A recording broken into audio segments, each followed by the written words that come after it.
right, well, we're going to go live. I'm in my office. I had a wonderful green screen behind me, but something happened. Anyway, welcome everybody to the Leadership Toolbox formal launch party. I'm really happy that you're here. I first want to tell you that I'm not selling anything. There's no books for sale, no coaching or no online courses. I'm just here tonight to celebrate with you and to give away some books and to share some tools so that when you go to work tomorrow, that you can actually take these tools and go to work and utilize them. But first, the number one question people seem to ask me is, Vicki, how did you write your book and exactly what the process is? Because a lot of people want to write a book. And I will tell you, it's a pretty grueling process. And I attacked it just like I do everything else in business. I did my due diligence, and there's 3 ways to publish. I chose the hybrid self-publishing route, and I did my due diligence. I hired a publisher and an editor, and I went to work and I wrote my manuscript. From there, I gave it to the editing team, and when they gave it back to me, it just was all watered down. It was milky. It wasn't strong, and I'm a very strong, direct leader, and it really didn't have my voice. So what I decided to do was sometimes we make a wrong hire as a leader. I moved that team off, and for 2 months, I did my due diligence and tried to hire another attorney. Sorry about that. We're having technical challenges on the other end. But anyway, so I hired a new editor, and I picked this editor. Her name is Erica Winston, specifically because she has written a lot of business briefs and case studies for large companies. And my book has about 50 case studies and stories that articulate the tools. She also teaches at a major university, English and writing, and she took a personal stake in the success of my book. She actually got into the rowboat with me and rowed. And so what I did is I took the manuscript and I rewrote every chapter. And as I got done, I was able to send them to Erica, and she would send them back edited. And then we'd get on the phone once or twice a week. And those chapters went back and forth 4, 5, 6, 7 times until we were really comfortable with them. From there, I gave my manuscript in pieces to a team, about a dozen female executives, some in other countries as well, very close friends and executives that I totally trust, and they edited and proofed the manuscript. Once it came back, Erica and I went through and we made all the changes. And then I hired Daphne in Michigan, fresh set of eyes, a professional editor, and she went through the book again. And then Eric and I went through again, and then it went to the publisher. Once it went to the publisher, it comes back as a proof. And the proof looks exactly like it's going to look on paper. And so that went through a very vigorous editing process by multiple people, and then it went to press. The cover, I had 2 different companies do the cover, and I just really wasn't satisfied with it. So finally, the phone rang one day, and my best friend and pseudo sister, Denny, says, "Stop, Vic, this is crazy. I'm taking over from here." And I'm like, okay. So she hired a firm. And then over a 4-day period, we got all these design covers. And I went out to my Facebook family and friends, over 150 of them. And we went through all of the samples and we narrowed it down. And then I sent a group of them to Amazon, where I have a friend, Brian, that was actually able to move those through Amazon and came back with a couple finalists. Then Adriana, who actually did the design, and Danny and I worked on it, and that's how the cover was born. So that was the process, and it's definitely not for the faint of heart. It took hundreds and hundreds of hours, and I want to thank everybody, the dozens of people that helped make this happen. I also want to thank the thousands of employees that have vetted these tools throughout the year. Some of them are on here at the party this evening, so thank you. I am so appreciative. I also want to thank my children. Josh and Julie, they're adults, but as they are always, they're in the trenches with me, and they were side by side supporting me. And then Art, of course, my partner, the love and support, but also the time, the late dinners, the missed date nights, the weekends, as I wrote the manuscript for the umpteenth time, and then all the editing and proofing processes. So Art, thank you so much. Well, those are the people I'd like to thank, and the dozens of people I did not mention, and I really appreciate it. I'm proud of the work that I put out, and I hope that it will help the masses in their jobs. But let's give a couple more books away. Cynthia Austin, you want to take it away? Oh, thanks so much, Austin and Cynthia. I definitely appreciate your help. You know, great leaders, they take special care in their teams, and they're hard to find. And I was very fortunate early in my career to find such a leader and a mentor when I was in my 20s. Took a personal stake in the success of me personally. He was a multimillionaire. He had made his first million by the time he was 26, and I went to work for him in my mid-20s. And he was a stickler for saving money.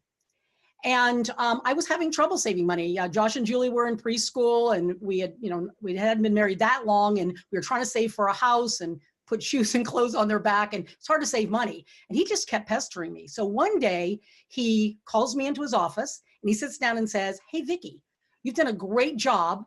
I have this for you." And he slides a $500 check across his cherry desk. And I look down, I say, "Wow, thanks so much." He said, "I've got a couple of catches for you. The first one is I need you to sign and endorse the back of the check. And the second is I need you to sign the signature card." So I looked down, and it was a signature card to a local bank. And I said to him, "Why would I do this?" And he said, "Well, you sign or you don't get it." And I said, "You can't do that to me." He said, "I absolutely can." And he started to laugh. So I endorsed the check, and about noon, he came back, motioned me into his office. I went down the hall. He opened up a file drawer, and inside this file drawer was a manila folder. And in red felt pen, it said, "Vicki's Savings Account." And he put the deposit slip in. Every month till I left him and went, and I did move and go to a different state when my husband was transferred, he kept this savings account going. What it did for me is that it gave me a cushion, and I never really had one as a married person before. And I thought totally different about myself and about my job. And he took a personal stake in my success. He met me where I was at, and it totally changed my life. And to this day, I know what it feels like to have a cushion. And so it just makes you feel better. And if I hadn't had that feeling back in my 20s, I wouldn't have known how important it was and how great it felt, and because it definitely influenced my life. So that's just a little bit about that particular tool. Meet them where they're at. Let's give away a couple more books. Cynthia, Austin? Vicki, you did have some people write in with questions. So I'm going to just randomly pick a question and have you answer it. Vicki, I've just been promoted to manage a group of supervisors. I'd like to know, what's the most important skill I need to learn in order to be successful? That's a great question, and one that I get all the time. I think one of the hardest things to learn as you move up the ladder is, as a first level supervisor, you are actually managing people that are on the front line. When you move up to the next level, you have to manage through that person. So your job as a middle manager is to create a container that inspires, motivates people. But also the second part of it is to be able to show that manager what to do, the supervisor. Unfortunately, what happens is supervisors get a list, or they go to training class and they learn how to run reports and make sure that people are in their seats, or the reports are coming in on time. And unfortunately, they don't teach that first level supervisor exactly what to do, how to greet people in the morning, how to find out what motivates them, how to help them and get in the trenches. So as a middle manager, you need to actually show that supervisor exactly what to do. Now, people say to me, "Gosh, Vicki, it takes so much time and I don't have time."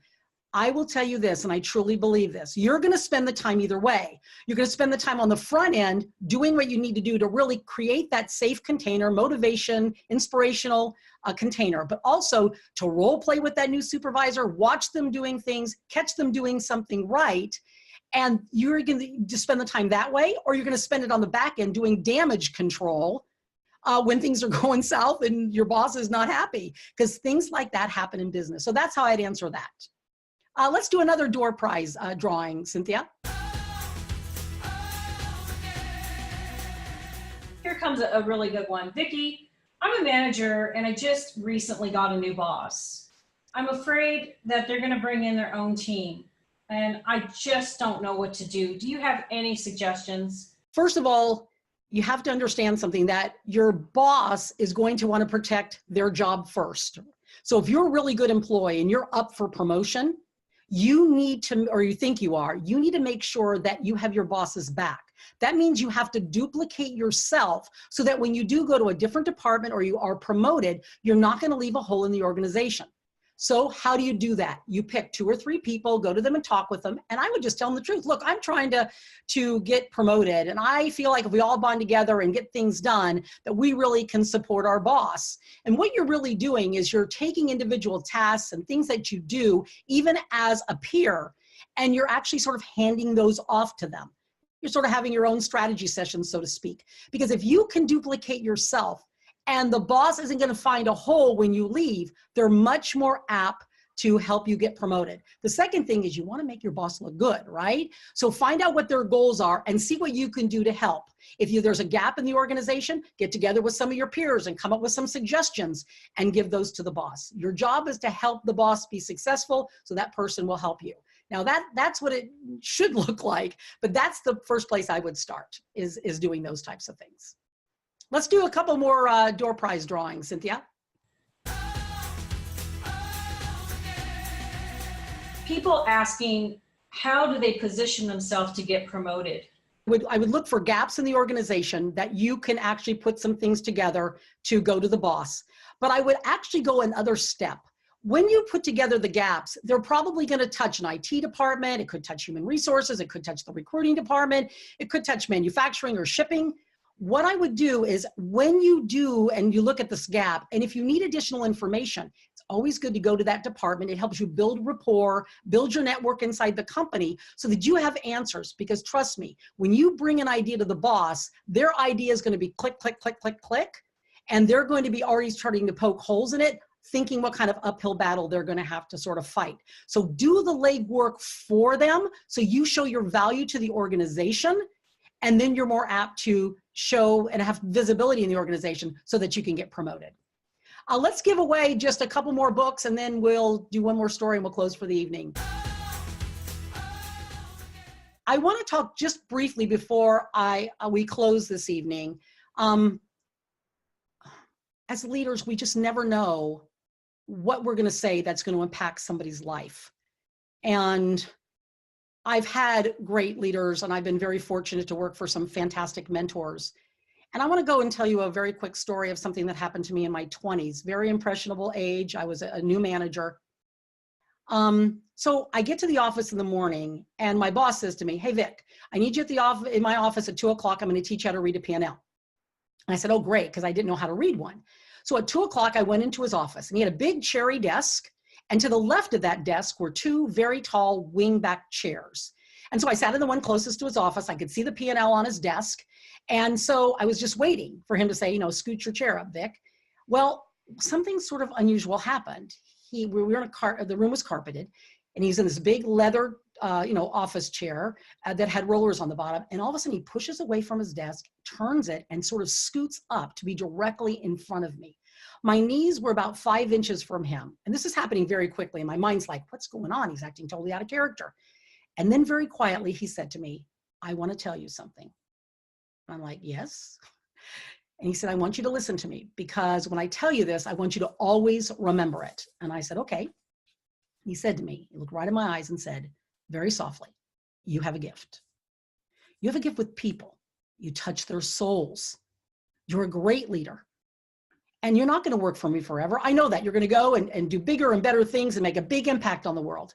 But I want you to remember, when you're doubting yourself, when you're afraid, when you wake up at 3 o'clock in the morning and you don't know what to do, or you've made a bad hire, or you just have this huge mountain in front of you. I want you to remember that I believe in you and that you have a gift."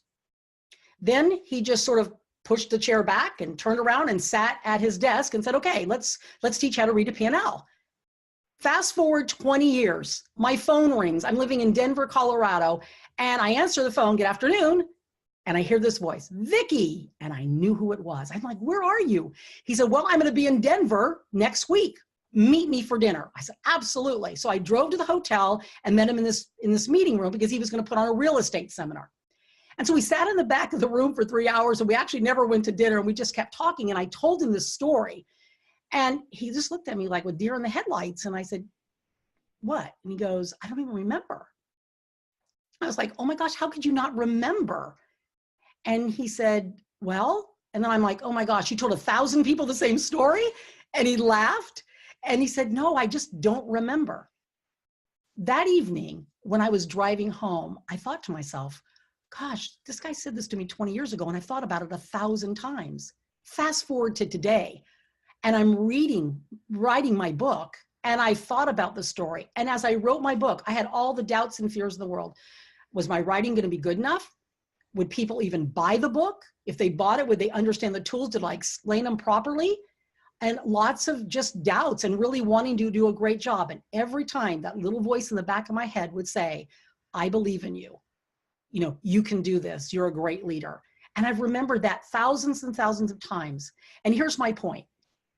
We never know when we're going to make an impact on people's lives. When was the last time as a leader you told someone that you believe in them? When I've said that to people, I've watched this shocked look on their face like, you believe in me, Vic? I absolutely do. So let's be a difference when we go out there today and realize that what we say could influence people for the rest of their lives. And let's be a positive influence. Thank you for sharing this evening with me. Thank you for listening to my stories and participating, and to the dozens of people that have helped make this book a reality. I am very, very grateful. Have a wonderful evening. Thanks so much. Stay around for the 1-minute video and some credits. Have a great evening, and I'll see you at the top. Good night, everybody. A million dreams, I think of what the world could be. A vision of the one I see. A million dreams is all it's gonna take. A million dreams for the world we're gonna make.